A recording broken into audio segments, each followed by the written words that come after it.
আসসালামু আলাইকুম guys, welcome back to YouTube channel. এটা একটা ফর্মুলা। আপনারা এই ফর্মুলা কিভাবে অ্যাপ্লাই করবেন ওকে শিখে নেন। ওকে, সাধারণত আপনারা যখন ফ্যাব্রিকেশন করতে যান তখন আপনারা এই 90 ডিগ্রি অ্যাঙ্গেলটা কিভাবে করবেন,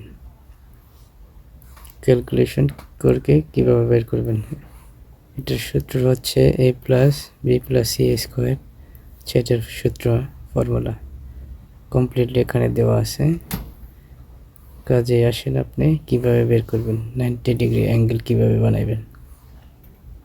আপনার কাছে রাইট অ্যাঙ্গেল নাই, আপনাকে ক্যালকুলেশন করে মেজার বের করতে হবে। এখানে আসেন এক্সাম্পল, এখান থেকে এখানে আপনার আছে 1300 মিলিমিটার, পাশে আছে 1400 মিলিমিটার। কাজেই কোণা এখানে কত হলে এটা এই 90 ডিগ্রি অ্যাঙ্গেলটা হবে। কাজেই আপনাদের এটা বুঝতে হবে। আপনি এটা গুণ করবেন। সংক্ষেপ একদম সহজভাবে আপনাদেরকে বুঝাইতেছি, আপনাদের বুঝতে সমস্যা হবে না। আপনাদের বোঝার জন্য, সহজভাবে বোঝানোর জন্য বা আপনার বোঝার জন্য এটা এভাবে আমাকে দেওয়া হয়েছে। ওকে, এটা সাধারণত এটা আমার হাতে বানানো। এই দেখেন এখানে 90 ডিগ্রি ফর্মুলা।